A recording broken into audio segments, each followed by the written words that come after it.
Hello and welcome to another episode of the Pixel Related Podcast. And we are here again doing some Game of the Year celebratory debates as we do. As always, I am your host, Kyle. Joining me today, as always, we have Adam. I think we need to take back what was said about Alabama yesterday. Right off the gate. I'm sorry. I'm sorry, 50% of Alabama, for what was said on this show. Yeah. How crazy that it was still pretty much neck and neck there, but... Like, how dumb... whatever. Whatever. Let's not get into politics. No, we're not going to get into politics. And then joining us as well today, we have Gus. How's it going, everybody? There you go. I was like, you can wave, that's fine, but I got to imagine some people are not watching this or just listening to this, which is fine. You know, you do you. You do what you want to do. It's not. We're just us. It's just us, pictures of us. That's not super exciting. So, especially in Adam's case, because, I mean, that's not just... There you go. There you go. So, yeah. So, we're in it again here. We are talking Game of the Year stuff. We have a couple categories we're gonna try to get through here today on our path to ultimate Game of the Year satisfaction. Probably what's gonna end up two episodes from now. Probably it's how long it'll stretch out. So we'll start off right off the bat here with Best World. We added this last year, and this is coming back. Basically, we talked about things about like style and things like that, and ultimately we thought that that's too close to best looking. We kind of wanted to more just like, hey, like this is something you want to just be in this game and exist in, whether it's the world is jam-packed full of stuff to do that's fun, the style of the game, the like the atmosphere that they've built, or the, you know, just the actual, you know, world building that they did in the game. That's what we are trying to highlight here. So we'll run to the list that we have here, and then we will cut that down to one winner and two runners up, as we do with every category. So for Best World, we have The Legend of Zelda Breath of the Wild. We have Persona 5. We have Nier Automata. We have Yakuza 0. We have Horizon Zero Dawn. We have What Remains of Edith Finch. We have Sonic Mania, we have Destiny 2, we have Cuphead, and Super Mario Odyssey. Okay, so before we dive into this, is there anyone have any ideas of anything that should be on this list? Speak now or forever hold your peace or something like that? I don't think so. I'm trying to think of anything that could be on here that's not on here. But Assassin's Creed, Wolfenstein, best doesn't necessarily mean that you want to spend time in that world. We live in like 2 dimensions over from Wolfenstein. Okay, like it's like 1 dimension over. So you say Wolfenstein's too close to true life that it's yeah. Okay. Nah. Okay. All right. So let's start the chopping block. I will start off, and looking at this, the one that stands out the most to me is probably Sonic Mania. The stuff that's in there is cool, and I will admittedly I've only played about half of that game, so there's probably I ended on like the airship levels. Which I think is about halfway through that. Yeah. Which is cool. Like the Hollywood Zone, I think is it called Hollywood Zone? What's it called? No, it's not Hollywood Zone. It's It could be called Hollywood Zone. It's about I know the one you're talking about. Like the it's not second world, it's like the third world or fourth, something like that. Yeah. Yeah, it's the third or the fourth. Anyway, it's like that area is super cool, and like the kind of just there's crazy stuff that you do in that is cool. But a lot of it is still just kind of general Sonic stuff that you've seen before. And I think there's other more interesting things on this list than Sonic Mania. Cut. for sure. Gus, why don't you toss something out here? Man, this list is already kind of tough already. Jesus. It's not not too many losers here. Oh. I mean, how different of a world is Destiny 2 really than Destiny 1? I feel like a lot of the environments from that game we kind of already saw in the first game of the series. Yeah, I mean, I think the thing with Destiny 2 is not. I mean, so I think that the new planets that you go to, we were kind of talking about it in the last episode about looking like they have a wider variety of just how they look. It feels like, but as well as just what they did with making those worlds something like giving you stuff to do and things that are interesting, giving you reasons to go in and explore that stuff. True.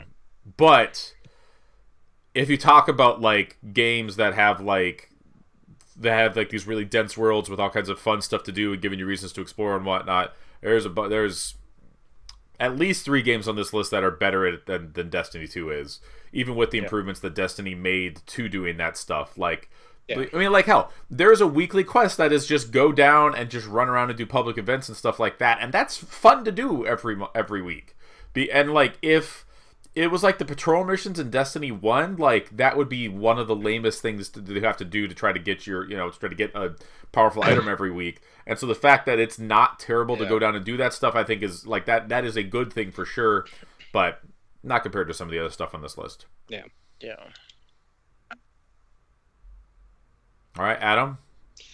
I really like the stuff of What Remains of Edith Finch, but again, that kind of falls down to it just being me on that one. It makes them really cool. Like they do a really good world building just in that little house. Yeah, I mean, just because you're the only person that's looked at it so far. Yeah, no, I know, but I think like just because I am the only person who's played it, and I also think that it's really tough against these other ones, a few other ones, right? Here. Like I think like that's a tough thing to convey as to why that world seems really cool, and I don't even know, like, even if I wasn't the only one, if this one would be staying. So yeah, okay. No, yeah, I mean how you described it when we were talking about Best Surprise, like, sounds really interesting. Like what they do, how they have you bouncing around from all these different perspectives, to see these events. Like, I definitely need to check that out at some point. Maybe in the time warp between today and tomorrow, I will have time to check that out. That's a little. I mean, it's just gonna be one day. You know what? Yeah, but I might find time to finish multiple games in the next 24 hours. It's weird. I don't know how time works sometimes. So I would say the next one that kind of stands out to me is probably Persona 5. I love what Persona 5 is doing with... So, it's going to be part of... I haven't played that much Persona 5. I've only played through the first 2 dungeons. And I love what they do of turning the, like, this real-world thing into a super scary version of it, and then everything's kind of shitty, and the guys, they got, like, the Persona demons. And, like, there's a lot of really cool stuff in there, but... a lot of that stuff is kind of what Persona has been, and it's not something drastically new or different per se. And I would just say, just in general, I'm probably drawn to things on this list other than Persona 5. Although I do really dig what Persona 5 does as far as opening the app on your phone to go into the dungeon world. What do they call it? What's the world they call it? I don't even remember what they call it anymore. I don't remember. You got to it from an app on your phone. That's cool. That's really cool. Or really dumb. It depends on how you think about it. But let's see. We're getting down. So we only got 6 left. Yeah. So I guess maybe now's the time that we have to start agreeing on maybe on one that has to stay. Yeah. Yeah. What do you think has to stay, guys? Well, there's that's definitely So what do you think has to stay? What's that?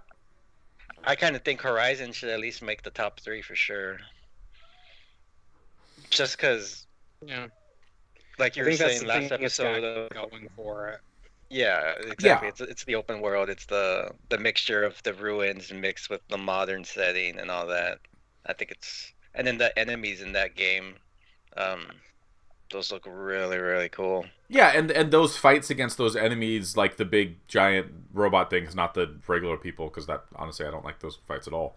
But the fights against the giant like robot dinosaurs and whatnot is some of the most coolest things, and just kind of, or even just seeing them out, just being like, oh, here's just deer, and here's just this giant, whatever the moving tower things are called. I don't know, the giant giraffe looking things. The tall necks. Yeah, tall necks. Yeah. Like, yeah, everything about that world and just how they do, yeah, technology mixed with this kind of like ancient, like BC society, is super cool. Yeah, it's tough. This is tough. Yeah. I think there is one version of Japan that needs to be on this list, and that's Yakuza 0. Like 1980s Japan with these quirky ass characters. That if we're cutting Persona, like I feel like the version of Japan that is way more interesting is Japan during an economic bubble that is about to burst, but everybody is spending all of their money that they possibly can. That world is great. I think I'm less enthusiastic about, like, to me a lot of Yakuza 0 comes from the character and less so much the setting. I mean, other than the fact that it's just being in Japan, obviously, like, grants the whole, like, culture and all that stuff. But a lot of it comes more from just the characters and kind of the crazy stuff the characters get up to. Well, but, like, a lot of that is tied to the world building of that. Like, hey, guess what? We got a Yakuza game that came out this year that was not set in the 80s, and it wasn't as interesting. Yeah, that's a good point. Like that world, the world that they built up of like, here's all of these like here's these real estate guys, and you gotta fight them so you can have control of their real estate zone. Like you basically have an episode of an anime, like a season of anime where Majima is controlling a hostess club. Like that world is fascinating and like full of just anime bullshit. Like it's great. It's so great, and they lean so hard on it that like everything about that world becomes that much more memorable, especially when Kiwami comes out this year and it's not as good. Yeah, or maybe it's just not as good because it wasn't based on Majima. It should have been on Majima instead of, just saying, instead of Kiryu. Okay, but man, though. So okay, so here's one. Look, I like Cuphead. That world probably doesn't belong on this list. It's not the same type of. It's really more like it is much more about the style, and we've already honored that for best looking. Yeah, for best looking. Yeah, I'm okay with that. Okay. But then I think the next cut is probably Nier. And a lot of it comes down to as much as cool stuff about like machines and like the idea of like reality and humanity and stuff like that. Like so much of just what the environment you're going through is so like gray and blah and boring that like it's much more about the ideas than the actual world you're in, and it's great and it's fantastic. I know. I mean, there's something to be said about like that's intentional of being gray. No, that's not what I'm saying. That's not what I'm saying at all. I'm saying that like we're talking not just about like I know what the game looks like. I know. Like we're talking about the world that they built And like I think those three in the middle are the ones Oh, for as much as I like Breath of the Wild and Odyssey, but I think it's those three, and I think that Nier is the most interesting of those oh, worlds. see, I think Breath of the Wild is the one because of how Uh-oh. about how in depth and just like that world and how well designed this giant world is and how they thought through like so many little things of like are you gonna look at this little thing and are you gonna find something there? Yeah, generally you're gonna find something interesting, something cool, whether it's a shrine, whether it's even something as simple as like a Korok seed.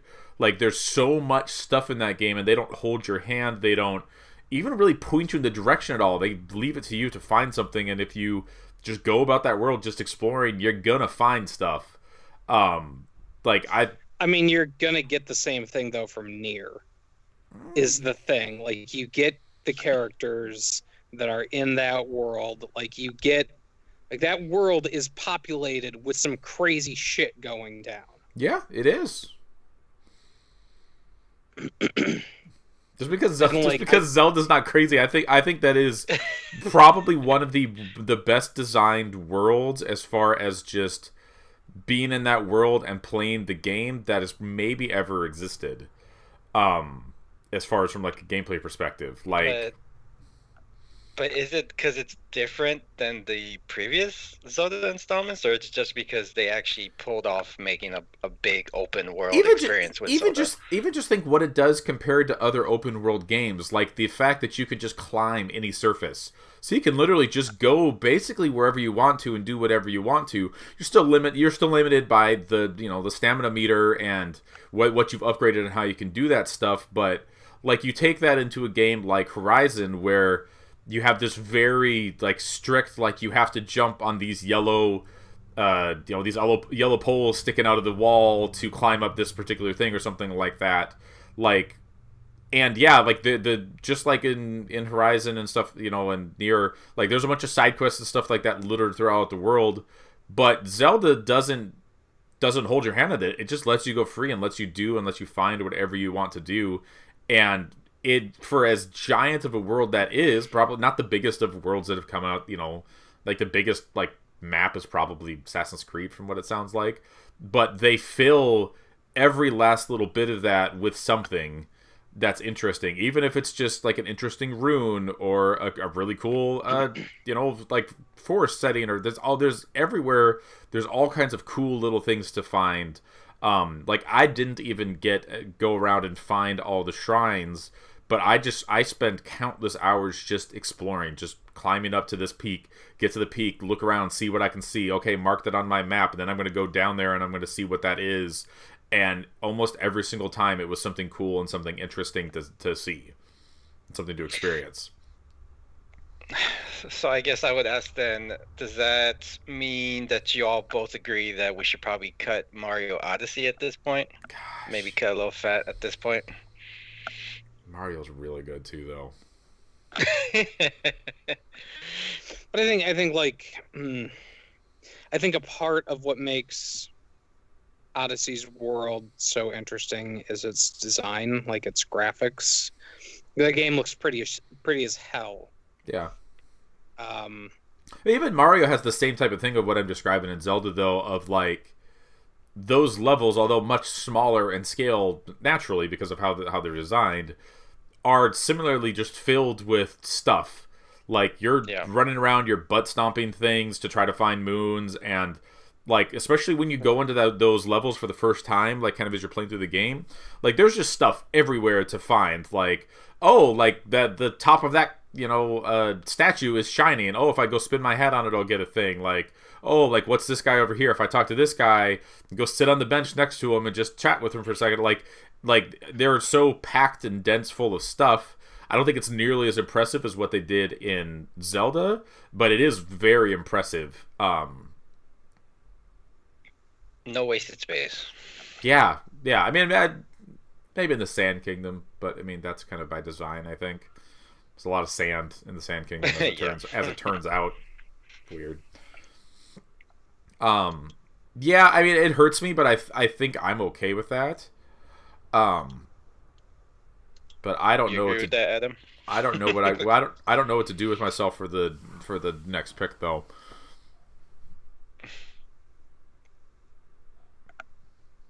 I guess to me, what it comes down with the difference between Nier and Zelda is like, yeah, there's a lot of shit going on in Breath of the Wild, but that also kind of leads to a lot of directionless. Like, just go do it. Like, I don't feel like that game ever tells you like other than, hey, go awaken the four beasts, bye, and like it kind of doesn't give you like a ton of like pointing like, okay, this is maybe a thing that you should be working on, or here's a reason that you should be doing this thing, here's something you should be looking out for. um where I feel like Near, like, it's maybe not as dense, but the things that you're finding, like any of the little side quests that you're finding, are fantastic.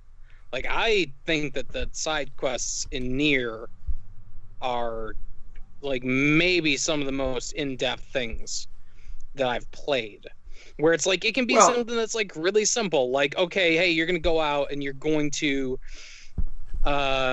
what's the one where the woman's like, yeah, I really need you to go find this part to help this guy out because he was destroyed, he's my protector. And then you bring the part back to her, and she's like, okay, like, I'm gonna repair him. And then they talk, and she's like, all right, well, we should just like erase our memories because we should never want to go back out into this world. And they're like, okay, yeah. And they're like, okay, we're gonna do it on 3. 1, 2, and then he does it and she does it. He does it and she doesn't. And she's like, yeah, like I've done this like millions of times. Like, this guy's just weak. This guy is not what I need. Or there's the like whole subplot where you find the like, did you find the E unit that is out in the world of Nier? I don't know if I did. So I did the majority of the side quests in that. I don't know if I got that one.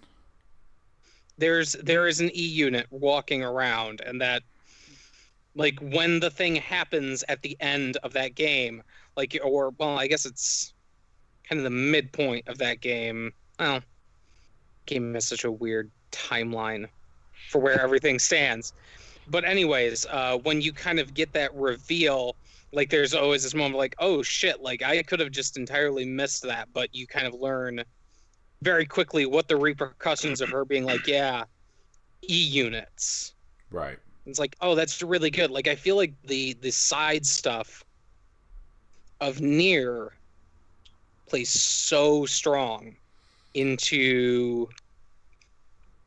the story they're trying to tell, that I don't think that game is the same without those side stories. Yeah, but I mean, and a lot of that stuff is only interesting because of the story stuff. Like, the stuff that you're actually doing to do the variety, like those variety of side quests and stuff like that, is not super interesting, not super compelling. Like, it's kind of like a lot of fetch quests and stuff like that. It is the story. Like, the story, like, in all of those things is super, even if it's something as simple as just like having a dumb conversation with John Paul and like having to run around and well, but this is best world, like that the story is a part of this world. Oh, I wasn't saying that. I wasn't saying that a derogatory point. I was complimenting it. Like that thing of running around John Paul, which is just literally go to point A, talk to this person, go to point B, talk to this person. But like the little bits you're getting of every person you talk to is super interesting and super compelling. I guess for me, I loved the directionalness, the directionlessness, whatever I mean. I love not having direction in Breath of the Wild.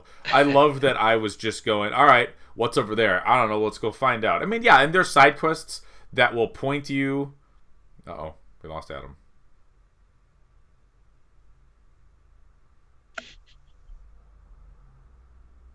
Hold on. Oh, Adam's back. Whoa. What the hell? I don't know. Am I still here? I can hear you, but we can't see you. You're disappearing. There you are. Oh, you're back. It's Blizzard. We have basically a Blizzard fucking going on right now. Yeah, you And mentioned so that. like my internet keeps going out, and yeah, so I keep forgetting to put myself onto to cellular data instead of just Wi-Fi. Because yeah, I don't got internet. Cool. Right. Well, this is fun. Yay. What was I in the middle of saying? Oh, so yeah, Talking about yeah. So in Zelda, like, there are side quests that will say, "Hey, go to this thing, check this thing out." But again, it's the same type of thing. Like, it's still onto you to go to that place and check that stuff out, not following just like a pulsing orange marker on the map of what's the next place to go, and you'll find something there. Like, it does still at some point leave you to figure it out for yourself and find that stuff to yourself. And I did really appreciate it. Does that mean that maybe some cool stuff, if you're not digging around, maybe you'll miss that stuff? Possibly. Like, I played through a significant portion of that game before I found the climber's gear, or whatever it is they called it in that game, which is basically a set that makes it that you can climb significantly faster than with other gear. And I remember Robbie telling me about how cool this climbing gear was and how it totally changed the game, and I was like, man, I have not found that, because it's in a shrine, I think, if I remember right, is where you find it, or you find them in shrines, and I eventually found it, and it was definitely cool. And it's like, I can see that will help you miss stuff, but isn't that also just by itself kind of cool that there's so much stuff and so much stuff to do that it doesn't feel like it needs to direct you towards the cool stuff. It kind of just assumes that everything is interesting and kind of leaves you to figure it out for yourself. And if you really want to hunt down that really interesting stuff, go on the internet and have it tell you where to go, you know? Like it's not necessarily, well, I'm trying to actually get access to this file offline here. It's not that like, oh, I can miss this like bonus shit. It's that there's like things that are kind of key components to that game that, like, unless you go like, okay, I'm definitely going to go to this specific area and I'm going to, like, I remember kind of like early in the game being like, okay, well, I'll go up to the Goron area. And it's like, oh, nope, you fucking on fire. It's like, oh, cool. Like, what can I do to prevent that from being a thing that is happening? Like, how do I stop myself from being on fire? Or, oh shit, I'm going through this area that's kind of north-ish, so that means that everything's frozen and I don't really have anything to deal with this. How do I deal with that situation? I kind of wish there was just like a little bit more of direction, like, hey, maybe go over to this place and look for this gear or something like that. Like little basic things. Like, I don't need the game to spoil itself for me. Like, it's like been the problem with Zelda for a long time, is that it tells you, it over explains. Yeah, hold your I feel like here. Oh God! I just explained to you how you saved the game. Would you like to hear it again? Yeah. Do you want to have that conversation? No, like there's just points that I feel like if they expanded them out and like gave you some kind of information beyond the starting plateaus tutorial of like, okay, like you probably should have something warm going up this, like, because there's like a little bit of that stuff in the starting plateau. Yeah, because they get you. Never, like, doesn't he give you something like the clothes? I forget how exactly you get a clothing it's item. It's like a very light, yeah. Like it's a light. It's like a jumper. Like it's something very, very light. But like, you know, once you are kind of dealing with that real world, and you're like, well, shit, I don't have any frozen meat.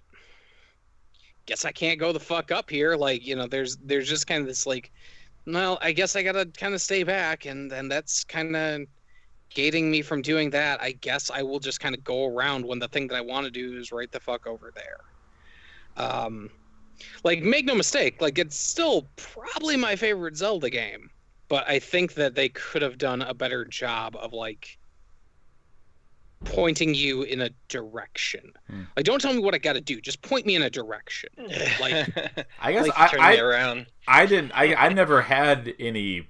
I've never had any problems or any issues like that. Actually, I loved that the game, like, you leave that tutorial area and the quest pops up and it's like, kill Ganon or defeat Ganon. It's Zelda, probably doesn't say that's kill. a great. Like, I love that. I'm like, That's a yes, like, that's it. Like, that's all you need to do. You want to go do it, just go do it. Like, I actually loved that moment, and I never had any problems where I felt like I couldn't figure out what exactly it was that I wanted to do in that point, or I couldn't get to the thing that I wanted to. And that's a great moment, but guess what? I beat Ganon, and I'm never going back to that game, like, in anything beyond the DLC. Like, I'm probably not. And I beat that game with, like, half health.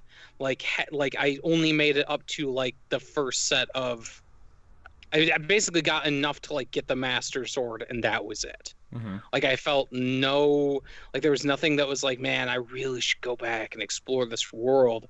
And even, like, I've been going through the Champion's Ballad, and there's a pretty tough fight at the end of it. That, like, it's at the point where it's like, okay, in order to do this fight, I would have to go and I would have to do more shrines, or I would have to go Lionel hunting, or I would have to do all of this stuff that, like, I would have to, like, go, okay, wait, where are the Lionels? Okay, so I can go up to that mountain, but in order to get to that mountain, I gotta go over here. Like, there's a lot of steps to doing minor things in that game, it feels like. That's just kind of like, again, like, if you just kind of gave me, like, a direction, like, just for some of this stuff, just be like, okay, like, here's the direction, go. Like, you kind of get a little bit of that with, like, when you actually get the quests, and it'll have, like, oh, go to this area and maybe talk around with some people, and then, like, but, like, especially when there's, like, fundamental parts of, I would say, the late game of, like, fighting the ancient tech machines. Sure. What are those called? The Guardians. The Guardians, yeah. So, like fighting those Guardians, like, there's a fundamental part of that is like, hey, in order to really be able to deal with these guys well, like, you need to be able to, like, either do a really powerful deflect against their attacks, or you got to have ancient arrows, or maybe there's other ways, like, you could kind of shock them. Like, there's just, like, some points where I wish there was, again, not tutorials, but, like, just something that kind of, like, gave me a bit of context and a bit of, like, oh, okay, so now I understand these other mechanics of it. And, like, you know, that's maybe a bigger question to talk about with that game when I think we get towards Game of the Year. Yeah. I think we will have that discussion again. But I don't know. I don't know. And, like, the thing is, I probably enjoyed Breath of the Wild more than I enjoyed Horizon Zero Dawn. And I felt more compelled to go back to see that story through. But is that because it's a Zelda game? You know? Like, I never finished Horizon Zero Dawn. Yeah. I got, like, to a certain point, and I was like, I'm going to come back to this. And then Breath of the Wild came out, and I was like, I don't want to play this. Because I can't do these, like, kind of basic things that feel like they should be. I should have some amount of availability to it. So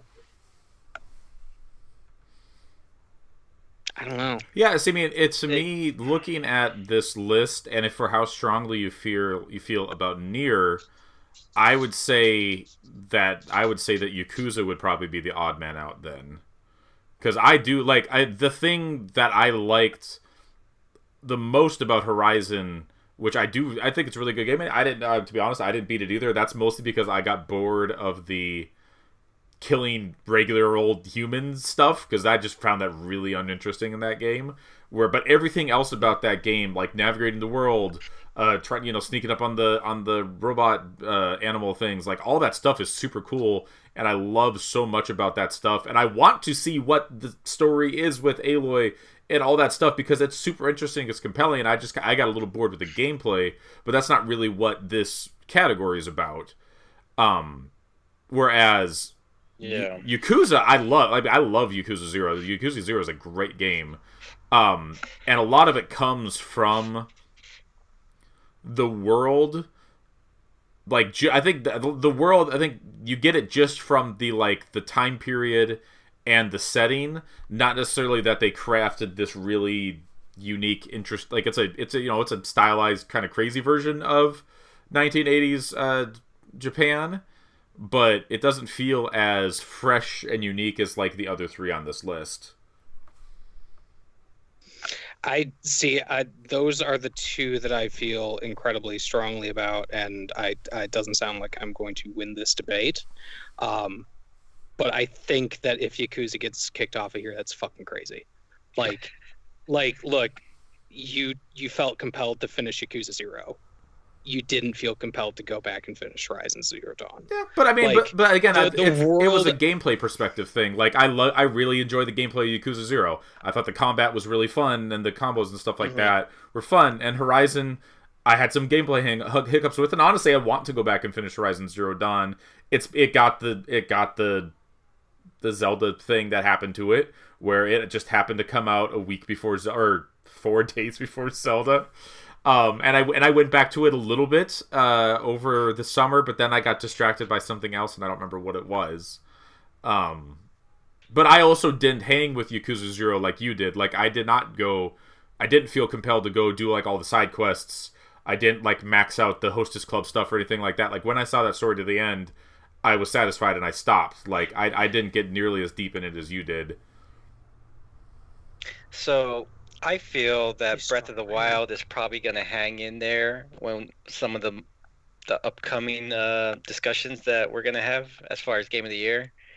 Do we feel that maybe to shine a spotlight on different games like Yakuza that might not be as, involved in the Game of the Year discussion? Yakuza is going to be in the Game of the Year discussion. Yakuza is going to be in the Game of the Year discussion. But is it going to be in the top 3? 5. It's 5. Oh yeah, that one we're doing. And 5. it's at my number 2, so you goddamn right I'm going to bat for that game. Like, I am fighting strong for that game, because I think that game... Okay, so when we say world, the thing that I think is important to remember is it is not just like, here's the peripheral stuff. Like, there's a lot of stuff about Horizon Zero Dawn that is very interesting. Characters are not it. Yakuza 0 has... I think the characters are interesting. You don't think the characters are interesting? Fuck no, God no. Like, they're so boring.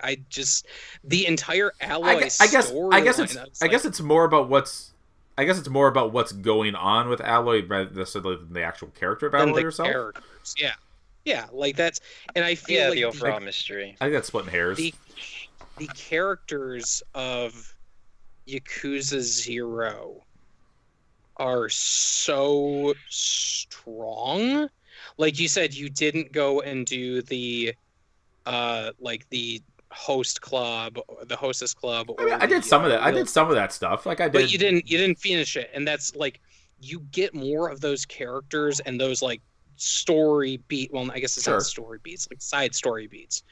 Those characterization moments from that. Yeah. And those moments are like fucking genuinely brilliant. Like, there's the moment when you like go up to the bowling league and you're like, yeah, I'm gonna come in here, and they're like, hey, if you win this thing, you get a turkey. And they're like, okay, I'll go, and you bowl and you get a turkey. And she's like, oh, here you go, here's your turkey. And it's just a live chicken. And they're like, Kiryu's like, this isn't a turkey. And like, yeah, we're out of them. And they're like, well, it's still a lot. Like, it's still alive. Like, well, I can't kill a chicken here. Like, that's not what I do. And then like Kiryu, being Kiryu, is like, fuck it, I guess you're going to be one of my real estate managers. And he becomes one of your real estate managers. Like, you can have a tenant, you can have a slumlord of a fucking chicken. Like, there's all of those kind of moments that I feel like, yeah, like maybe to you guys, like, being in 1980s Japan is not as interesting of a environment. But I feel like the characters of Yakuza 0 are so strong. Like, they are legitimately, they are just fucking brilliant. Like, they are so well written.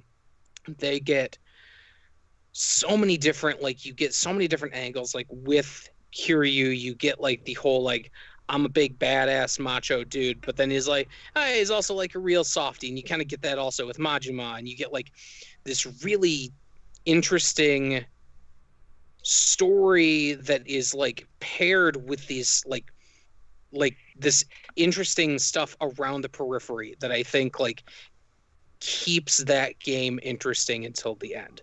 I don't think that I'm winning this, but I think it's fucking crazy that this game wouldn't be on this list.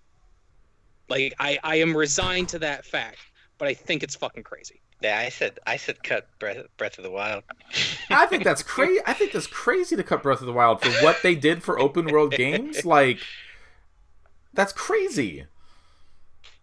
I only say that because I'm the type that I guess that I agree with Adam that having an open world like that and having it be just, you know, like a playground, like do what you want, figure it out, that's really cool, but I do need some sort of direction because I didn't play as much as Breath of the Wild as you two guys, but in the few hours that I did play, I did start off thinking like, oh, this is awesome, but after a couple of hours I was kind of like, okay, so what am I supposed to do? And I'm Like, the type that definitely... I don't want to look on the internet and find like where the best things are. I kind of want to be pointing No, in a I like. direction and be like, I okay, only did that after I if you're put over here, like 80 hours into that you game. should definitely check out. Yeah.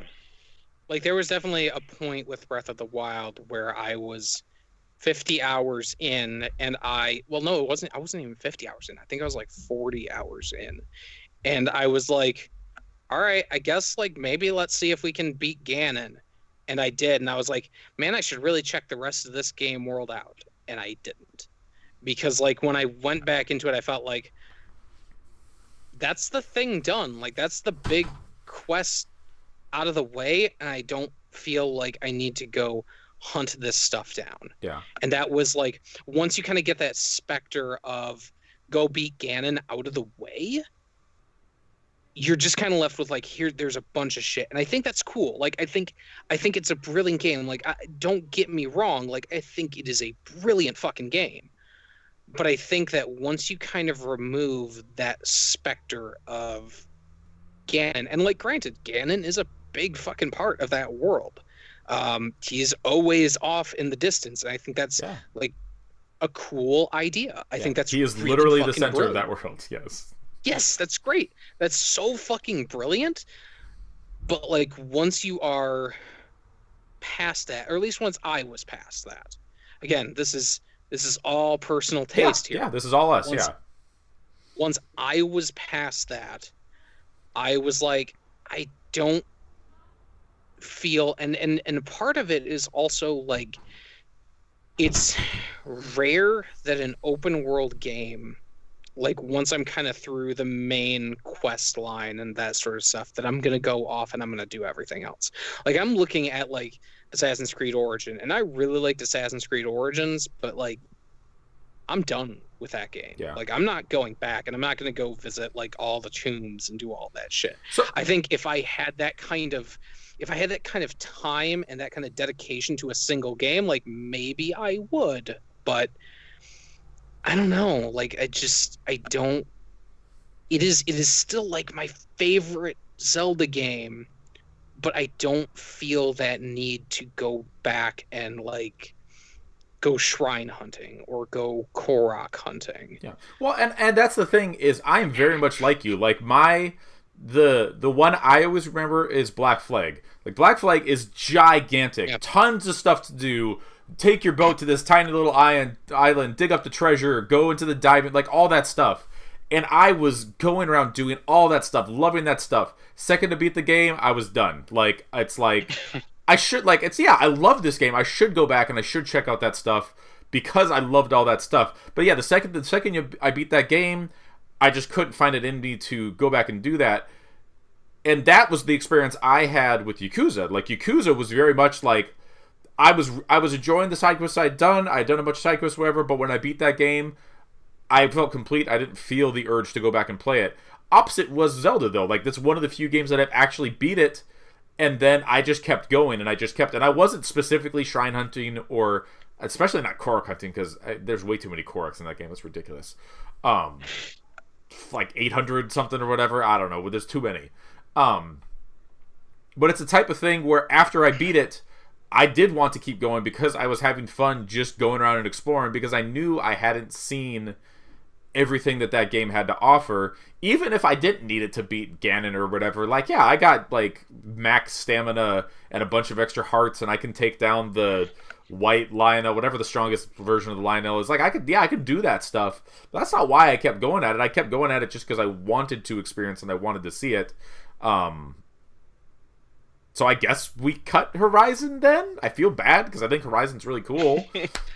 But I think I kind of think that Horizon, like, this is such a shitty one, because I think that all four of these are really good worlds. The last thing I will say about Yakuza is that, like, Yakuza, the reason that I felt compelled to do those side quests is because they tie that stuff in with so much character and story stuff. They do. That, like, anytime that I'm like, all right, I'm gonna go visit the guy who runs the little slot car racing thing, because he's always gonna have like a really fucking funny side story thing going on where like kids hate him, or he's trying to like get these kids to like him, and he's trying to become like this really likable guy. That's why I felt really compelled to go back to that stuff, because I think that kind of characterization is not seen in like a lot of games, where there's like, yeah, these guys are just like fun, like they're just fun characters to have on here, which is a reason that I stopped with Horizon Zero Dawn. I hit like a point where like I was just like, all right, here's another cutscene with these guys, I guess. Like there was like the part of like reaching a city was kind of slowing me down from exploring this big world, but you have to kind of go to the cities in order to continue exploring that stuff. Yeah. I feel like there's a lot of those choke points with that game, and like I want to go back at some point, and I want to see Aloy's thing through. I want to know what happened to this world, but I also never want to see another cutscene with these characters just droning on and on and on. It's such a shame, because that is probably the thing, like even more so than I would say like Zelda, is like if I felt like those characters were interesting or they had something going on. Like I had the same thing with Nier, right? Like Nier I started playing before Breath of the Wild, and I like played Breath of the Wild for, you know, a good chunk of time, and then I was like, all right, but I really got to go back, because those characters are super interesting. Yeah, well, like, in fact, I see that, you know. Yeah, what you were saying about the characters and like the side stuff in Yakuza, I think Nier does a better job at of that side content. And maybe, I mean, I guess they're trying to go for very different things. Like Nier has some silly stuff in it, like the robot who keeps upgrading himself so that you can fight him. Like, and every time you get him, like, he starts out as just a little guy who's like half your size, and he ends up being like 4 feet or 4 times as tall as you are with all these giant parts. Like that's kind of silly, but that's interesting. That's still super interesting. Of kind of what that means, what that character is like. I think that Nier does a better job overall of the character stuff than Yakuza does, because I wanted to go see the vast majority of the side quests in Nier which I saw some of the stuff in Yakuza, but I definitely didn't feel compelled to kind of go back and check that stuff out. And maybe I should have. It sounds like I guess I still should. I guess I could. I think Nothing's stopping me. I think it is. I think you're right. Like, they are going for very different things. Yeah. So like Nier, they're building up the world, and there's like, kind of hints of like the black scroll stuff, and like you meeting Emil, and like all of that stuff, and how that stuff ties in together, like how all of these little things kind of tie up. I didn't get the Emil thing. I know that that's like the character of like that's the Nier, like that's the picture on the box. That's the guy from the first Nier. I don't know. Mm-hmm. Like, they needed to explain that more fully, because that was super confusing to me. I think there's some amount of the like text that you get when you go in as 2B. Or no, I'm sorry, 9S. When you go into like that giant machine core, and you're gathering information, like I think you get a little bit of stuff, because that's also where you get like the black scroll stuff. Yeah, and I remember reading through a lot of that stuff, and all that stuff is super interesting. And it's just that the Emil thing kind of just comes out of nowhere. They never really go back to it, but at least that I found. Yeah. But yeah. We're saying then Horizon is cut. I would feel okay with cutting Horizon. Like I said, I think these are all I did really good. Like, look, we have to make tough cuts. It's not a state of look at we cut other games much faster and with much less debate than we did any of this. Yeah. Yeah. Like how like Mario Odyssey. Like, you want to talk about a game that I kept going and kept playing long after I beat the game? That's Mario Odyssey. I just finished up my Final Moon 840 whatever it is. Jesus. Just 2 days ago. And now my Odyssey is gold. Suck it. The difference, I think, between Odyssey and Breath of the Wild in terms of completion stuff is I feel like I can just kind of pop into Odyssey whenever I want to, and I can always just kind of work on something little. Whereas I feel like Breath of the Wild requires a lot more time to invest. If I were to fire up Breath of the Wild right now, which I actually did like yesterday, and it's like, oh god, I don't remember how to do any of this. Part of it is because like the mechanics and like the item, like how do I jump? I don't remember how to do any of this stuff. And of course, I'm like my super powerful, like fully kitted out character, and I'm like, I don't remember how to do any of this stuff. But yeah, I mean, that's actually one of the reasons they added that Heroes Path thing to the DLC, because it basically points you to, hey, you haven't been in this general area. There's probably something here you should go find. Like, it's actually kind of shitty that that's not in the real game, but whatever. That's neither here nor there. All right. So based on the conversation that we've had thus far, it sounds like Nier is the winner. I think so. Yeah. I think so. Because I'm much lower on Yakuza. You're much lower on Zelda. We both are happy with Nier. Yeah. Yeah. So there you go. 52 minutes later. Best and most depressing world. Oh God, so depressing. That's what I'm saying. Maybe best isn't the right word for it. Most interesting world? I don't know. I don't know what the right way to put it. Most engaging world. I see you putting quotation marks around winner, Gus. I don't think that was intentional. Maybe it was. I don't know. So these motherfuckers take Horizon off here. No, if you gotta put it under just best, not you gotta put quotation marks under just best, best under in quotes, best quote. Because look at ain't no one wanted to do like their summer resort in the world of Nier Automata, that's for sure. All right, so man, I would watch Beach Party Nier Automata edition. Yeah, watching all the robots try to have sex with each other, like in that one part of the game. Yeah. Like, this is real awkward, everyone. You don't have the equipment. You're not actually humans. None of this works. All right. That's why Nier Automata is the sexiest game of 2017. Anyways, best world. I know. There are nipples on Mario now. It's true. Mario can confirm. Best world is the winner of that is Nier Automata. The runners up are Yakuza 0 and The Legend of Zelda: Breath of the Wild. Oof. I didn't think that would be that much of a debate over those, to be perfectly honest. That was a spicy one. That was a spicy one. Yeah, it was something. All right. That was unexpected. I think this one's also going to be similarly interesting here. Not so much that I think that there's like, I don't think there's that many strong candidates in this category, to be honest. So but we'll go on with that. So this is what Adam described, the Keep Doing What You're Doing for award for excellence in post-release support. We have Destiny, Age of Triumph. God, doesn't that feel like forever ago? We have Overwatch, things such as the Chinese New Year, the Uprising event anniversary, the Lucio Ball coming back, blah blah blah blah blah blah. Goes on and on. Pokemon Go, which added an entire, like, the Gen 2 Pokemon, has done tons of events. We got Heroes of the Storm, who had a 2.0 patch, completely changing the game. We have Binding of Isaac Afterbirth Plus. I don't know anything about that, but I feel like added a bunch more stuff. Yeah, but they just keep doing that. Like, how old is that game? They just do that year after year. It's impressive. So it's like year 5 already. We got Player Unknown's Battlegrounds, which I think is should be disqualified just by the fact that it's not technically released. Doesn't. I agree. Well, I don't think that.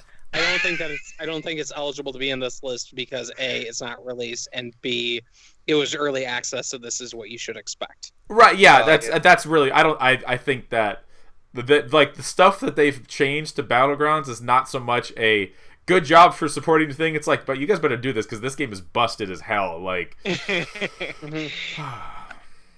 so it's like. So yeah, so like a week from now, it'll be fixed and everything will be fine. Like that's like we'll get the cool UI and it'll have the second map finally, and like all that stuff. But whatever. I think of even as of like 3-4 months ago, I think Battlegrounds was in a good place. But oh yeah, Jazzpunk added that stuff. I forgot about that. The flavor nexus. Yeah. We got No Man's Sky. Do we have to look up to see which of this stuff actually came out this year versus last year? I don't know. I think all of it. Is it all of it this year? Okay. I think all of it, yeah. We have Destiny 2. We have Hitman. Second cut. Cut. Cut it now. Let's okay. Yes, but there is actually, like, they have been making improvements. I think it's just way too soon to see if those are actually worthwhile good improvements. Those are actually excellent. Yeah. Like, hey, I got a masterwork weapon yesterday, guys, and I immediately charted it because it was a fusion rifle. I don't use fusion rifles. Yeah, it's fine, whatever. We got Hitman. We have Splatoon 2, and we have Titanfall 2? Question mark? I just added that one. Yeah. I can't say I've played enough of Titanfall 2 to really see what they've added. I know that they've added maps and, like, did they add the co-op mode back in now? If they have, I haven't played it. There's like a horde type mode, Frontier Defense, that they added in. They've added in a couple of Titans and some maps, some other game modes. Yeah, so they've been doing some stuff. No, I mean, definitely that belongs on here. I can't say I can speak to it a ton. Even though I do own that game and do really like the multiplayer. I haven't played it consistently enough to, like, actually notice when they are changing things. Even me, I dropped off at this point, but so we're cutting Destiny 2 because it's too soon. Look, it's too soon. Maybe next year. They can totally turn that around next year. Yeah. But at this point, probably not. And we should say generally these focus less, like, these are not DLCs. This is just kind of like the increasing, games as a service-ness of it or whatever, which is why I would say we probably need to cut Hitman as well, because there's actually been very little Hitman stuff going on this year because of the whole, like, them trying to destroy Square Enix trying to destroy that company thing. I guess in favor of that, like, they did bring back the elusive contracts, which you were saying, Adam. You don't have to have the DLC to revisit that stuff. So, I mean, that is good. No. But they are, I mean, it's great for people that didn't get on Hitman right from the get-go. But we are essentially just recycling content, even if it's really good content. Okay. Yeah. Are they making a season 2 to that game? Sorry. Yes. Yeah. Yeah, they are. Yep. And then and that is, if you own the disc copy of Hitman, that's gonna be like all you need to own. No. That I don't think they've No, made clear yet. you're gonna need to buy a season 2. Well, Okay. no, but he's mean like, is it going to be a DLC or is it going to be a new game? I would probably guess it's going to be a DLC, but I don't. They haven't really made that clear yet, other than the fact that they're working on it. See, that's interesting, making Hitman like a thing that gets added onto. You know what I mean? Like, I don't know. I find that interesting. I think like it's for them. They need to get funding, and so in order to put out like a full second game, like I would hope that with whatever season 2 is, that they would have new maps. I would hope they wouldn't just reuse those same maps, because I've seen those maps a lot. Yeah. Yeah, and they can do their like facelift stuff that they do to like change the way people move around and change like the lighting and add different elements and stuff like that. But I think if season 2 isn't another series of 5 or 6 maps or whatever, I think it's gonna be pretty disappointing. Like, yeah, I mean, like Sapienza is always like, it's always a thing where you can always go into that guy's apartment and get the outfit so that you can become the waiter and go into the villa. Like, yeah, no matter how you are playing that game. Yeah, but then you also have in Sapienza, because it was big enough that they can go, hey, we're gonna do this whole like side story movie shoot thing that takes advantage of this entire other part of the map that really you don't need to go to for the like. So like, that's cool to do stuff like that, but I think they need to branch out. So I mean, if we're saying that it's just like updates, Afterbirth Plus probably gets taken off of here. Afterbirth Plus is pretty cool. It is their next big item dump, and they also added in like official mod support. So there's been some pretty good mods that have kind of came out through official means, and I know Edmund is like consistently highlighting the best ones as much as he can. They're also adding some of those mods just into the base game, so like you don't need to like go out and find a mod tools for it or anything like that. So it's cool, but it's also a thing you have to buy. Yeah, I mean, if I'm not understanding this, generally how we've done this is like, it's not like best DLC. It's like, it's what support are you getting for the game, which I mean, I guess could include DLC, but generally I think it would have to be something really, really high quality. Yeah. To be that, and so similarly, I don't think that Flavor Nexus is on this list. I think that thing is super cool. It's also very short, but it also involves like monster trucks and you having a monster truck rally fight, and it's really good. If you have jazz punk, or if you are interested just in fun, if you like fun, you should go check out jazz punk. Jazz punk is so crazy. I love that game. I love it so much. Okay. So Pokemon Go, like, have any of us kept up with that? Like, do your kids like keep up with that game? Do you keep up with that game?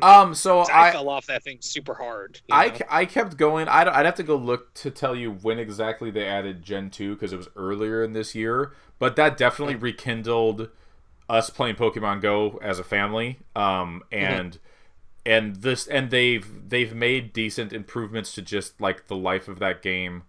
They added like you can have a buddy, and walking your buddy gets you candy for that particular Pokemon. So like there's ways to level up or evolve your Pokemon if you're not lucky enough to just catch them. As well as they've done a handful of events over the course of the year where they have done, hey, I think there was like a fire and ice festival or something like that, and so like very very specific Pokemon suddenly were all over the place. Like, like there's seals and freaking like like shelters and stuff like that are just everywhere.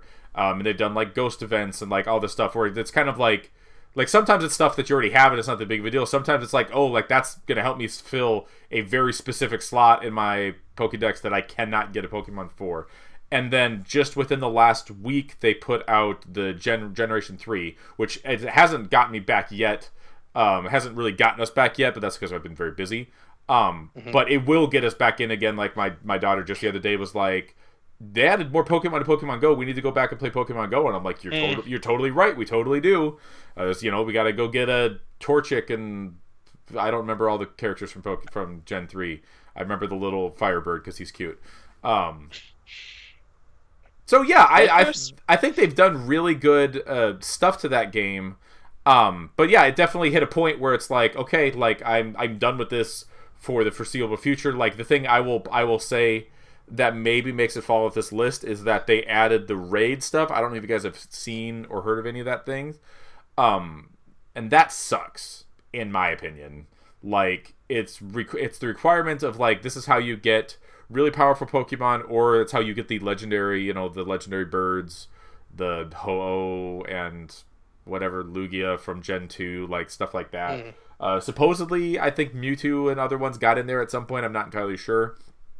But you have to go to a specific place at a specific time, and you have to battle this really, really powerful version of that thing. Whether it's a really powerful version of a normal Pokemon, like a Machamp or something like that, or it's a full-on, like, Articuno or whatever. But they're really difficult, and they generally require, like, you can't do it by yourself. You need several people with you, at least. The one time I tried to do a legendary fight against an Articuno, it was the three phones that we have, which is me, my wife, and my daughter, and then I think there was like 3 or 4 other people also just happened to be there, and we didn't even get close to beating it. And it's like, that's not fun. It's like, it makes me realize that, like, I'm never gonna get these super crazy, like, rare legendary Pokemon. It's unattainable. I mean, short of, like, doing, like, hey, join our, like, what I hear is, like, hey, join our Facebook group for the Salem Pokemon Hunters, and we'll coordinate times where we're going to go out, and we're going to get together, and we're going to do that stuff, and there's, like, 200 people on there.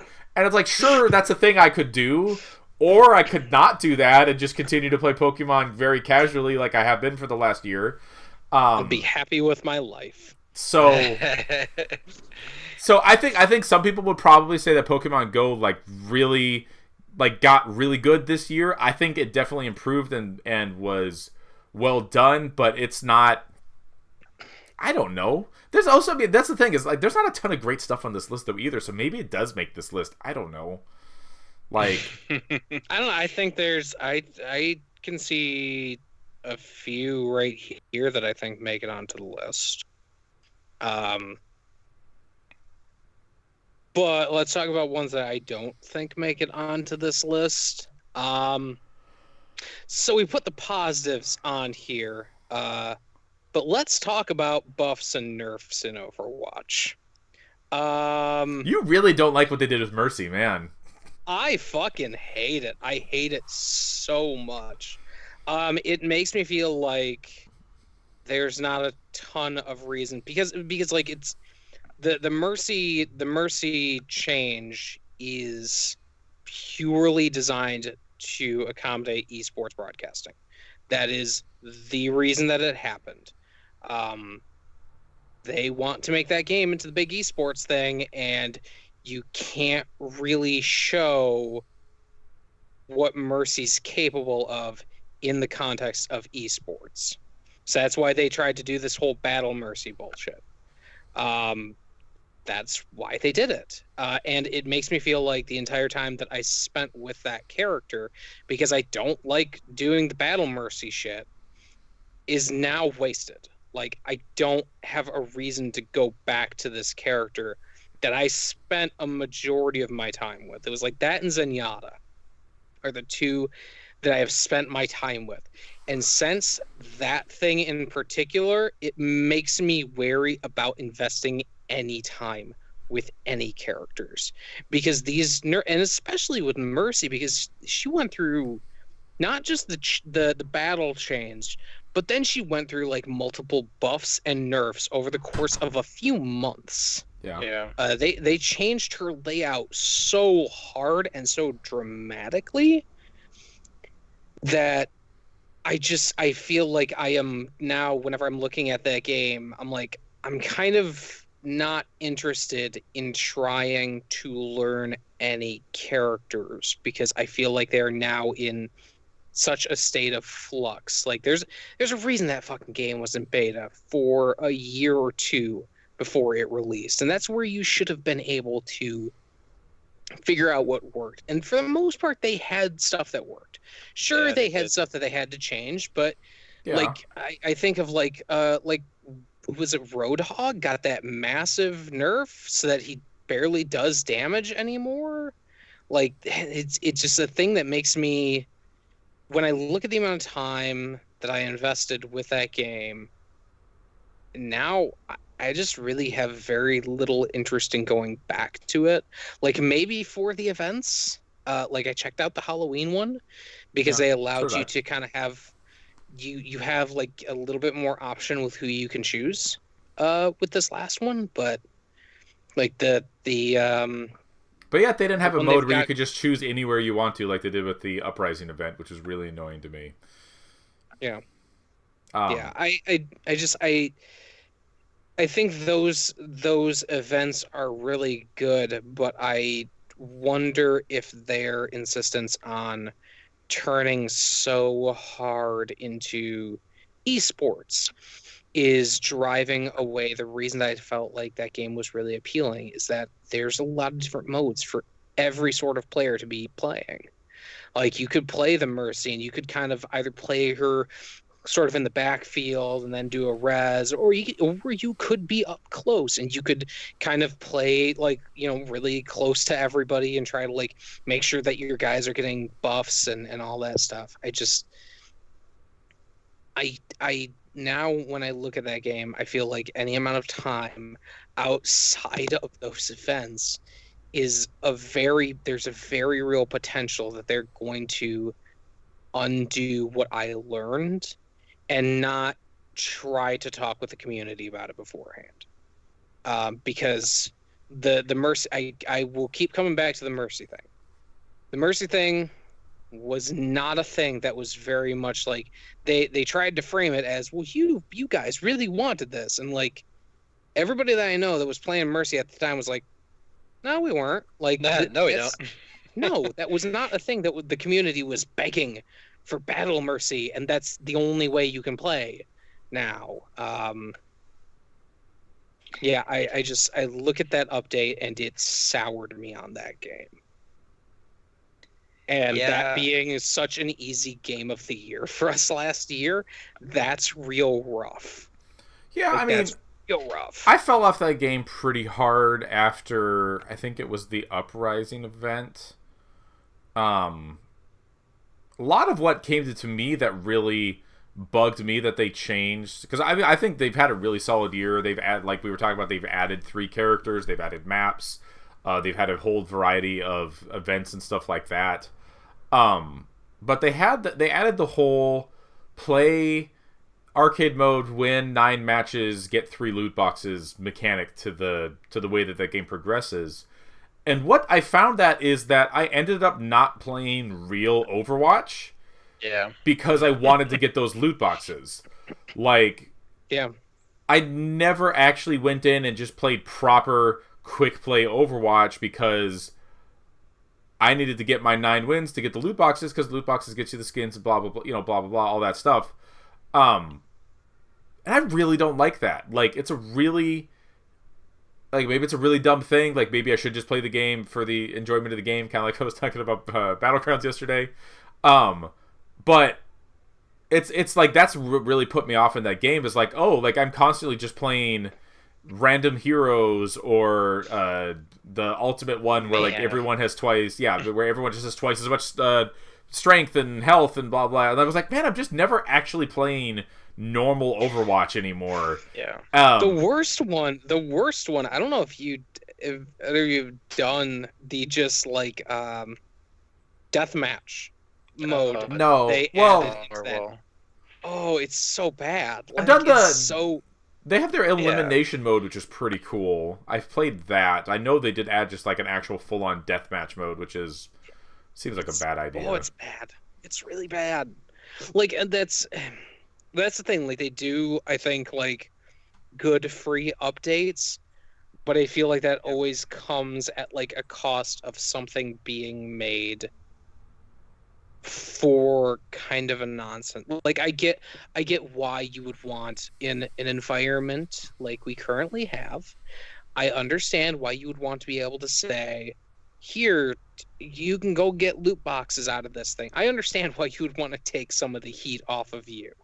I get that, but I also look at just all of the consistent need to tweak everything in that game. And it feels like, like I said, like anytime you get attached to something, it's just gone. Yeah, I mean, that, in a sense, like, that is those kind of, like, living, breathing games. Like, the meta is always changing. Like, when that game came out, McCree was ridiculously overpowered, and that was the thing. And then, then they nerfed McCree's flash grenade thing. Like, there was a whole time. There was a whole time where Torborn was way overpowered, and they scaled that back a little bit. I mean, everyone kind of goes through where they're. I mean, not all the characters. I don't think there was a point where freaking Sombra was overpowered. But you mean they never fixed Bastion? So I mean, like they obviously. Don't listen to the crowd on that. No, what did you need to fix about Bastion? Bastion was more of a thing. You just needed to learn that Bastion was actually really easy to beat, and then it was fine. And then it kind of sucks. Bastion is easy to beat some of the times, but there's definitely some points on those maps where, like, nope, that's bad that you can do that, my guy. Like, that's really fucked up that's what you can do in this map. Okay. I don't know, man. I know Bastion used to be easy with me with D.Va when I had that defense matrix. Just take damage for your team. Just have everybody. Well, and then like there was always a thing. Well, so it was always a thing where like Genji was always the easy solution to him. Yeah. But the problem is also like one person per character, and there's always some asshole. There's always one fucking dickhead on the team. So, maybe make some adjustments. Maybe make some adjustments so that I don't need to deal with that with these like specific things. Yeah, but I mean, like, that's the point. Is like I get like maybe the change that they made to Mercy wasn't the best change, but they are trying to kind of like evolve the game and change the meta and stuff like that. And I get it, and like that's not a great move. How drastically they changed Mercy. But I guess I'm not super attached to Mercy because my healer was always Zenyatta or Lucio. So I'm not nearly as offended by it. Lucio. It's just pretty great. They messed up D.Va too, so that hit me in the feels too. Yeah, I mean, they do that. Yeah, I mean, hey, look, we all want to be overpowered. Like, I loved playing as McCree back when McCree was way overpowered. It was super fun, but I knew I had to lose that at some point. It only made sense. Like, it's like I can't do this forever. How strongly do we feel about No Man's Sky? Like, I feel pretty strong. In fact, I would say of these ones, it's the winner. You think so? Like, okay. I think that is that's a fundamental change. So the foundation update was not this year. That was the end of last year. Okay. The changes that they made to No Man's Sky this year of like, okay, like now we're going to add in some different vehicles. We're going to add in bases. We're going to add in the ability to teleport between planets, which was always one of our biggest complaints, was like, what's the point of exploring this planet if I can't come back to it? Yeah, like, if you can literally never find it again. Like, yeah, I was very upset by that. Now you can do that. They added in like a story mode thing. An actual story. Yeah, like it's not just those like really crappy little like the person saw the thing and oh my god, it was so insane. Like there's actually some story. The like spaceports and things like that feel a little bit more alive than what they did. Like they're still not like quite what I would want, which is like really just bustling and like there's like barely any room to move around and like I want like that. You want it to be like the Mos Eisley Katina, except out in space, and instead it's like this real like clean, just like, oh, there's the guy standing behind the counter, and he's gonna be really polite to you, and Yeah, I guess but they added in like they added in, I feel like, shit to make that game not a bad game anymore, and that was a thing that I think that we were talking about specifically last year, and we said, I don't fucking know how they do that. Yeah. I feel like if that game had, as it probably should have been, like gotten the label of early access, we wouldn't have been talking about that game in that way. We would have been probably a bit more reluctant on it. But well, and there was also something to be said about their communication, or lack of communication, about what that stuff has looked like. Yeah, I mean, I guess for me, it's kind of like I had said in a previous episode, is I went back to No Man's Sky, played it for a chunk of time, and saw like some of that stuff, but not a lot of that stuff. So I guess I didn't know how interesting it was. That stuff that stuff can be kind of interesting, because it's like you'll like encounter like, hey, there's a downed ship just on this planet, and it's got like a beacon going off on it, and it's not like, you still have those like, there are still those moments where you're like, oh, I went into this base, there was a bunch of green goo on everything, and that was it. Like, that was the only thing that was going on here. But like, you've got like downed ships, you've got like, there's more stuff going on there, to the point where I feel like that game is good. I don't feel that it's great. Like, it went from like a 3 to like maybe a 7, you know, and that's a pretty significant jump for it. Yeah, sure. And like, yeah, like there is a lot of that stuff that is definitely end game, but there's also like kind of basic quality of life stuff that they fixed with those updates, that I think are important. Look, that thing still has an overall like negative review set on Steam. But like, now if you go on to like the most recent reviews, it's pretty much all mostly positive. Like, they are in a really good spot, which I didn't think that was possible. That's something just by itself.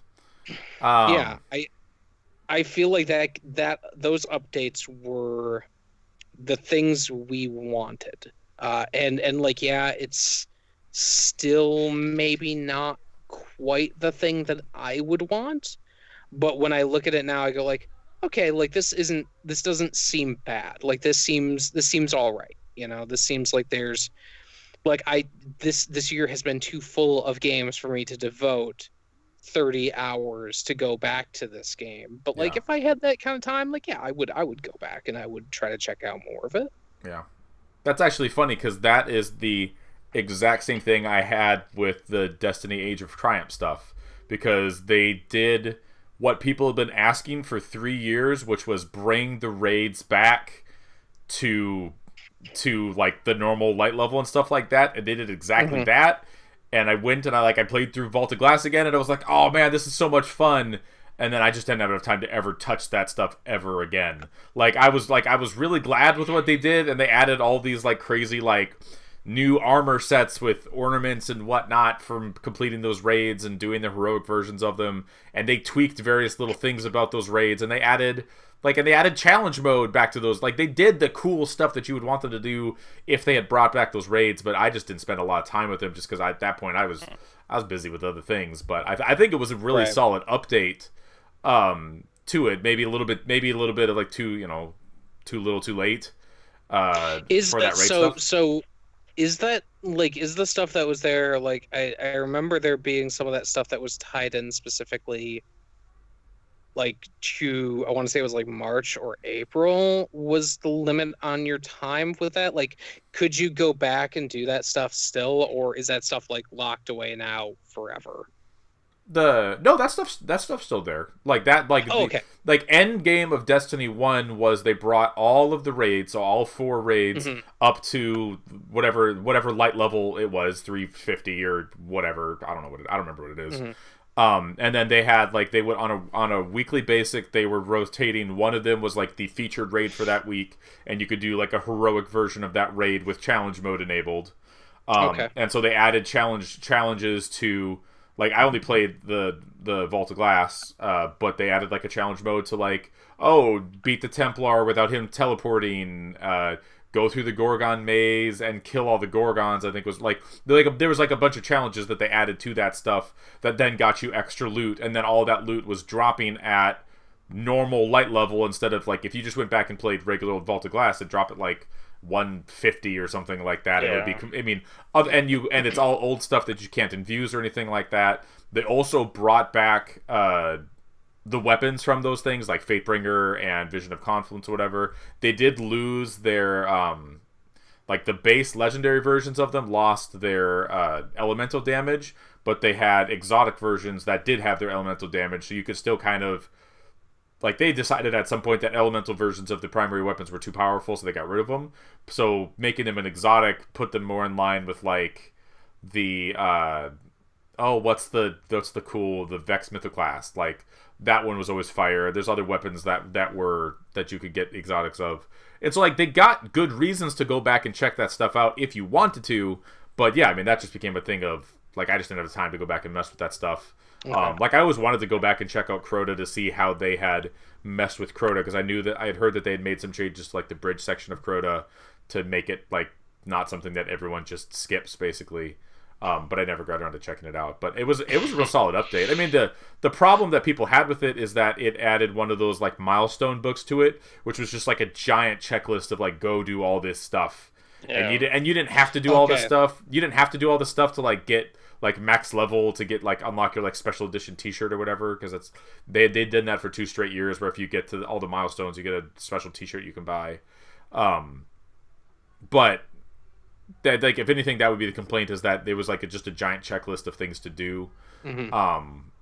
Which a lot of that was cool stuff, like, hey, go back, beat the heroic version of the Vault of Glass, beat the heroic version of Axis, like, all that stuff. Like, it's good stuff, but I don't know. I don't feel super strongly about it, but it was cool. Let's talk about Heroes of the Storm. Yeah, because you and I, we went not because of the 2.0 patch. No, we went on because of Overwatch. Actually, we went. We got into some Heroes of the Storm and played some amount of that game. I put in a little bit of cash to get a couple characters. I mean, even after we finished. So what they did with the Heroes of the Storm 2.0 patch is they basically changed the entire way that progression, like character purchases, loot box, like all that stuff changed with 2.0. So neither of us, I don't think, can speak to what that looked like prior to 2.0. Like, I think I played maybe a single match when it came out, just to see if it's something I would like. And I had a Diablo when I started 2.0, and that is because of the one match that I went in 1.0. Yeah, that might have been the reason I fired that up as well. But even after we finished our, like, play these 4 weeks and do this stuff to get your special Officer Diva skin and your 10 loot boxes and blah blah blah, I kept playing it for like probably another solid month or so. Off and on, just because it's a real, like, it's probably the only MOBA I could ever get into, because I think stuff like League of Legends or Dota is probably way too hardcore that I, like, unless I'm going to dedicate a lot of time to get a dedicated group, probably never going to get into. This was just casual enough that it was fun, you know? Yeah, I think I told you, like, I was in a similar boat where, like, maybe a month or maybe even up to 2 months, I was playing it after the fact, and then there definitely hit this point when I was playing it where I was like, okay, we're just gonna go in and we're gonna do comp stomps, and that's real fun. And then, like, I do like a good comp stomp. I really do. It's fun. It's really fun. And the fact that they, like, incentivize you to go do it, because it's like, just go win a match, and it's like, oh, okay, I can do anything, like, against AI on easy. Sure, I can do that. But, like, there definitely was this point with HOTUS where it was like, okay, it's past the Overwatch stuff, and so now they're kind of We're kind of returning to a normalized player base, and man, there was, and I feel like it's the same in any online community, but man, there's some toxicity going on. Yes, even while you're doing comp stops. It's like, seriously, people, like, come on now. Like, we're just playing against the AI. We're not going to lose. I want to be so serious about this. Don't bitch at me because I didn't hit the correct lane that you wanted me to go on. Or because I didn't go under here, I decided that I was going to stay up and I was going to wreck shit up top while you guys took care of that. And it's on easy. Like, fuck off. Fuck off, though, is the thing. So I mean, I think Heroes of Storm, at least for our list, I think makes this list. Yeah. Because, like, something, like, yeah, sure, there was, like, the dangling the carrot of the Overwatch stuff, but something was there, and enough stuff was interestingly changed to kind of make the progression of that game, doing daily quests, opening loot boxes, stuff like that I wanted to keep going, and I wanted to do my daily quest. And, like, I remember talking to you that it was like, Adam, I don't even know, whatever game I was playing at that point, it was like, I have X game that I should be playing. Instead, I played 3 hours of Heroes of the Storm last night. What is wrong with me? Like, I should not be doing this. This makes no sense. But it was impressive. Yeah, like, it's impressive that because, like, I got a little feisty after we did HOTUS, because I was like, man, I just got a bunch of stuff for Dota. I should check out Dota. And I did a match at Dota. And I was like, that was a fucking mistake. I'm going to go uninstall Dota. Like, you know what happened? Dota.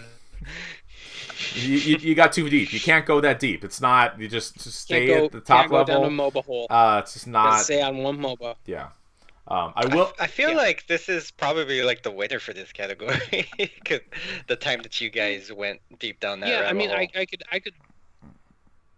I could see that. I kind of feel, I feel like Heroes of the Storm. I think No Man's Sky, and I would really make a case that Splatoon 2 is super impressive. How much they've updated that game, like. Every month it's like, hey, here's a new map, here's a bunch of new gear, like, here's for as kind of, like, you know, very similar to, I feel like, Splatoon 1, like, there was definitely some bare bones problems with that game as it launched. That game's been able to keep itself going, and, like, it's a thing where it's like, okay, yeah, Salmon Run's going on, like, okay, well, they added in a new map, so maybe I'll go check that out. Or they just recently added in just a ton of gear. So now, like, my character, like, has, like, a ghillie suit, which is just weird. And there's, like, they're continually rolling out stuff, and they're communicating that stuff, like, pretty frequently. Like, you feel like, okay, like, I paid my $60, and it's the thing that, like, I think Nintendo has done really impressive is they've handled those updates super well. Like, they're so smooth. Like, okay, yeah, we've got some stuff coming out. Here's a preview of it. That's going to be next month, and then this month we're going to be putting out this map, and then it launches on Friday. So it's been a really impressive way to handle that game post-launch. So very similar to Splatoon 1. Right. Yeah. But it's on a way better console. So, like, I feel like I can definitely go back and be like, yeah, I'll play some Splatoon. I'll play some Splatoon for a little bit. Yeah. I wish I enjoyed Splatoon more than I did, but I can definitely recognize how great their support has been for that game. Yeah. I mean, unless you guys feel strongly about any of the other two on here, I think I'm okay with that final three. Yeah, I'm totally game with that. No, I'm fine. And I think, you know what, like, yeah, I think for our time put into it, for as impressive I think as the No Man's Sky update is, the Heroes of the Storm thing got me actually playing a MOBA, which I didn't think would ever happen. And no lie, I re-downloaded Heroes of the Storm here about a week and a half ago because I was like, I'm gonna go back and check out that Heroes of the Storm again. Like, we should. Hey, Kyle, hit me up. We should play some Heroes of the Storm. Let's freaking do it. Let's freaking do it. You know, they added Hanzo, so you can have a Hanzo main in two different games God. and be an Oh, a-hole for fuck's in sake. 2 different games you can be Nope. now. Throwing the computer out. Oh, all right. Jesus. Yeah, I know. I saw that, and it made me laugh. I was like, I don't know why that's one of the characters that they added amongst all the Overwatch stuff that you could choose. I mean, I guess he's probably a fairly easy character to adapt because he's a ranged character, but that was good. That was good. All right, so we have this award, which we call the Keep Doing What You're Doing for excellence in post-release support. The winner for that was Heroes of the Storm for their 2.0 update, or patch, whatever you want to call it. Runners-up were No Man's Sky for their Pathfinder and Atlas updates for making the game maybe actually good now. And then Splatoon 2. For honestly, Splatoon 2 is not just a specific thing. It has just been continuous updates since that game came out in July, which is impressive. So congratulations to all of those guys. And I think that's actually going to do it for this episode. We were going to try to get in the third category, but we got a little talky during the Best World category. Which is honestly, like I said, it's a little surprising. Didn't think we would get that debating over that. But we're going to wrap it up here, and we'll be back tomorrow for more Game of the Year goodness. So yeah, thanks for checking us out. As always, I'm your host, Kyle. That was Adam. That was Gus. We will see you next time.